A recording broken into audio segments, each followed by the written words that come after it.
Assalamualaikum warahmatullahi wabarakatuh. Perkenalkan, saya Dian Dwi Ardiansyah, mahasiswa PPG Calon Guru Gelombang 1 tahun 2026.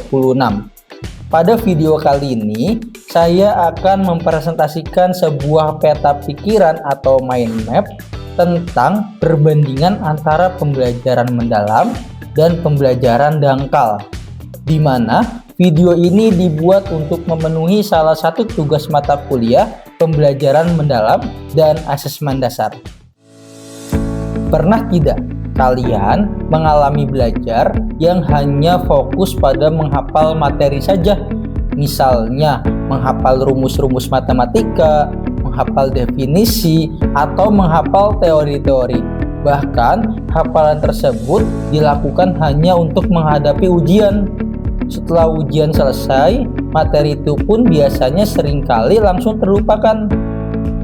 Pada masa dahulu, proses pembelajaran memang seringkali berfokus pada menghafal informasi secara permukaan tanpa benar-benar memahami maknanya.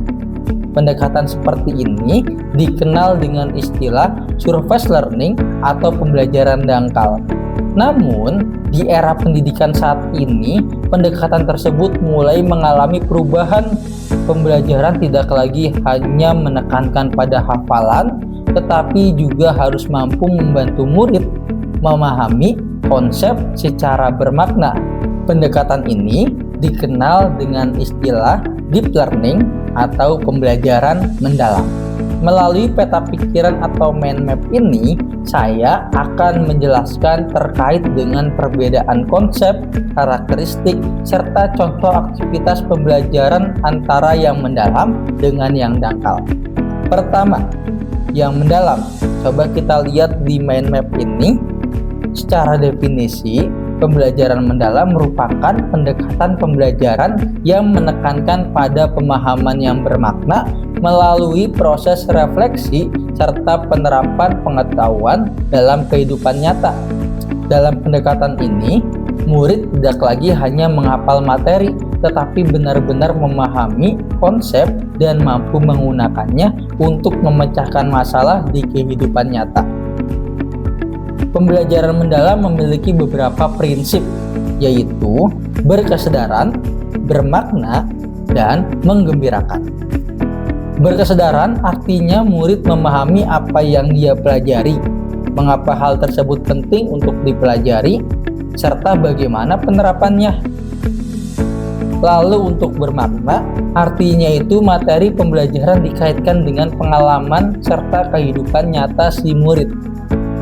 Sedangkan mengembirakan, itu artinya proses belajar yang berlangsung harus dalam suasana yang positif, menyenangkan, serta dapat memotivasi murid untuk terus mau semangat dalam belajar. Selanjutnya, pembelajaran mendalam juga memiliki beberapa karakteristik. Di antaranya, pembelajarannya berpusat pada murid. Lalu, guru mendorong murid untuk berpikir kritis dan reflektif, serta mengaitkan konsep pembelajaran dengan kehidupan nyata.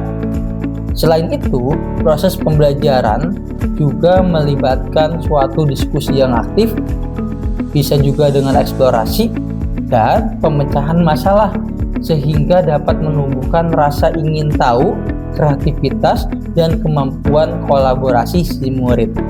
Untuk contoh aktivitas yang mencerminkan pembelajaran mendalam antara lain diskusi pemecahan masalah, eksperimen, studi kasus, serta refleksi pembelajaran. Melalui aktivitas ini, murid didorong untuk aktif berpikir, dapat menganalisis masalah, dan dapat memahami konsep secara lebih mendalam lagi. Selanjutnya, pada bagian sebelahnya terdapat penjelasan terkait pembelajaran dangkal atau surface learning, yang secara definisi artinya itu proses belajar yang hanya menekankan pada menghafal informasi, bahkan informasinya hanya secara permukaannya saja tanpa benar-benar memahami konsep yang dipelajarinya. Pembelajaran dangkal memiliki beberapa karakteristik, seperti pembelajarannya berpusat pada guru, fokusnya pada hafalan, serta lebih berorientasi pada nilai ujian atau nilai akhir. Dalam pembelajaran ini, materi seringkali tidak dikaitkan dengan kehidupan nyata, sehingga aktivitas belajar menjadi lebih pasif. Akibatnya, pemahaman konsep menjadi terbatas dan pengetahuan yang diperoleh cenderung mudah dilupakan oleh murid. Untuk contoh aktivitas pembelajaran dangkal, antara lain materi yang disampaikan hanya dengan metode ceramah satu arah dari guru. Kemudian, murid hanya diarahkan untuk menghafal materi, bahkan juga menyalin materi dari buku saja, serta belajarnya hanya untuk menghadapi ujian saja. Jika dibandingkan, pembelajaran mendalam menghasilkan belajar yang bermakna dan menghubungkan berbagai konsep, sedangkan pembelajaran dangkal lebih berfokus pada hafalan, ujian, dan pengetahuannya terisolasi.